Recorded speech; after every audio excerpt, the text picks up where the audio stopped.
চট্টগ্রামের কাঁচা বাজারে কিছু সবজির দাম সামান্য কমলেও স্বস্তি নেই সাধারণ মানুষের জীবনে। বৈরী আবহাওয়া ও সরবরাহ সংকটের কারণে মাছ, মাংস, ডিম, পেঁয়াজ, রসুন ও চালের দাম ঊর্ধ্বমুখী। ক্রেতারা বলছেন, ঠিকঠাক মনিটরিং না থাকায় বাজার অস্থিতিশীল হচ্ছে। জহিরুল ইসলামের ক্যামেরায় আরও জানাচ্ছেন রাজীব বড়ুয়া। বাজারে ঢুকতেই চোখে পড়ে সবজির বাড়তি দাম। বিক্রেতাদের দাবি, বন্যার কারণে বিভিন্ন এলাকা থেকে পর্যাপ্ত সরবরাহ না আসায় দাম এখনও স্বাভাবিক হয়নি। প্রতি কেজি কাঁকরোল বিক্রি হচ্ছে 140 টাকা, ঝিঙ্গা 100, পটল 70 টাকা, টমেটো 140 এবং বরবটি 80 থেকে 100 টাকায়।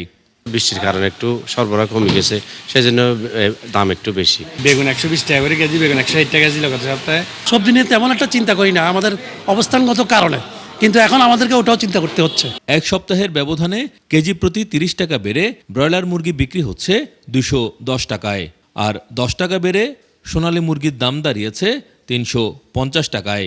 বেড়েছে দেশি মুরগির দামও। অন্যদিকে ডিমের দাম ডজন প্রতি 5 থেকে 10 টাকা বেড়ে বিক্রি হচ্ছে 145 থেকে 150 টাকায়।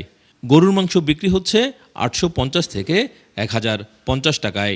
ব্রয়লার মুরগি আমরা 210 টাকা বিক্রি করতেছি, সোনালিটা 350 আর দেশিটা 660-70 এরকম। গত সপ্তাহের তুলনা প্রতি ডজনে 5 থেকে 10 টাকা বাড়ছে। মাংসের দামটা বাড়ে নাই, এখন আমরা 1050 টাকা হইতে 1000 টাকা ভিতরে বেশি, আর হাড্ডিওয়ালা সিনার মাংস বেশি 900 হইতে 800 হইতে 850 টাকা করে।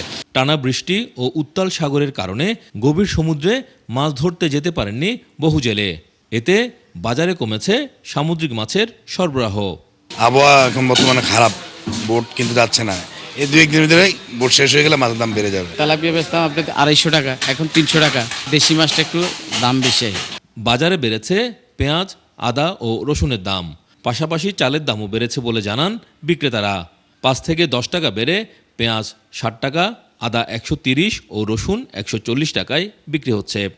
গত সপ্তাহে রসুন ছিল 120 থেকে 125 টাকা, এই সপ্তাহে এসে 130 থেকে 135 টাকা, পার কেজি 5 টাকা করে বাড়ছে।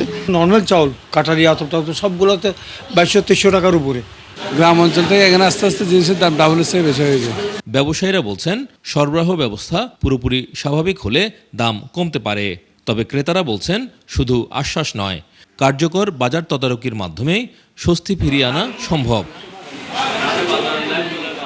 রাজীব বড়ুয়া, 71, চট্টগ্রাম।